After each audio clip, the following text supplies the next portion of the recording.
आज हम काव्य शास्त्र के काव्य के हेतु पर चर्चा करेंगे।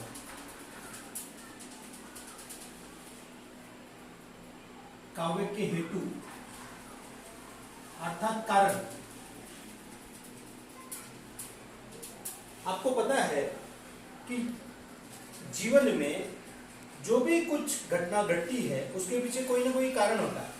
तो काव्य जो बन रहा है उसके पीछे भी कुछ कारण होते हैं। उन कारणों की चर्चा हम लोग कर रहे हैं। काव्य शास्त्र में काव्य के हेतु मूलतः 3 प्रकार के बताए गए हैं, लेकिन राजशेखर जी ने चौथा कारण भी वहां पर जोड़ दिया। तो मूलतः 4 जो कारण हैं वो कौन कौन से हैं उसको हम देख रहे हैं। एक है प्रतिभा, दूसरा है व्युत्पत्ति, तीसरा है अभ्यास और चौथा है समाधि।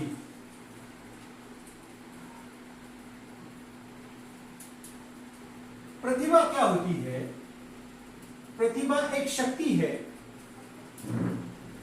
जो मनुष्य को जन्मता मिलती है। जब मनुष्य जन्म लेता है, जन्म के साथ ही यह प्रतिभा हर मनुष्य के मन में जैसी होती है। लेकिन क्या होता है, वो जिस घर में जन्मता है, जिस परिवार में जन्मता है, वहां के संस्कार, परिवार वालों के संस्कार, आजू बाजू वालों के संस्कार, परिवार समाज के संस्कार, इन संस्कारों से वह प्रतिभा निखरती जाती है। तो प्रतिभा की व्याख्या क्या है? प्रतिभा की व्याख्या है कि जो नवनवीन उद्भावना की जो शक्ति है, जो नवनवीन उद्भावनाओं की शक्यता तैयार करती है, उस शक्ति को प्रतिभा कहते हैं। दूसरा है व्युत्पत्ति। व्युत्पत्ति का अर्थ है ज्ञान।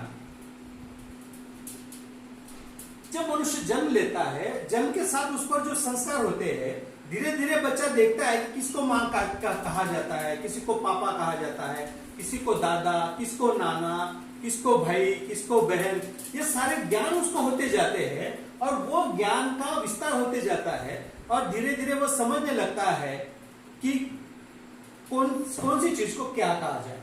जन्मता तो किसी व्यक्ति को यह पता नहीं होता कि कौन सा रिश्ता क्या है, कौन सी वस्तु को क्या कहा जाता है। धीरे धीरे यह ज्ञान बढ़ता जाता है और साहित्य निर्मित के लिए भी यह ज्ञान महत्वपूर्ण माना जाता है। व्युत्पत्ति के 2 प्रकार माने जाते हैं, लौकिक और शास्त्रीय। लेकिन लौकिक जो है वही ज्यादा महत्वपूर्ण है, क्योंकि शास्त्रीय जो कारण है यह अभ्यास में उसका समावेश हम कर सकते हैं। लेकिन फिर भी व्युत्पत्ति के 2 मोटे मोटे कारण बताए जाते हैं, 2 उसकी शाखाएं मानी जाती है। तीसरा है अभ्यास। अभ्यास का अर्थ है निरंतर कोशिश।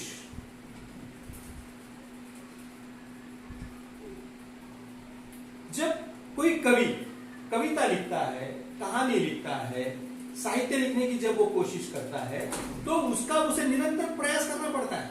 क्योंकि जब वो लिखेगा, हो सकता है उसमें अशुद्धियां हो सकता है उसमें विचारों की कमी हो, या जो भी हो, वो क्या करता है, किसी आइडियल पुरुष को सामने रखकर, कोई आदर्श कवि उसके सामने होता है, उसके अनुरूप वो कविता लिखने का प्रयास करता है। या कोई आइडल उसके सामने लेखक है, उसकी वह कृति करके अपने साहित्य में वो लाना चाहता है और इस तरह से निरंतर कोशिश वो करता है। वो कहते हैं ना, करत करत अभ्यास जड़ मत होई सुजान। इस तरह से अभ्यास के कारण, निरंतर अध्ययन, निरंतर कोशिश के कारण मनुष्य अपनी काव्य लेखन में, साहित्य लिखने में उसको धार आती जाती है, वो तराशा जाता है। और चौथा, राजशेखर जी ने यह माना है कि समाधि भी एक महत्वपूर्ण काव्य का हेतु है, काव्य का कारण है। समाधि यह आंतरिक होती है।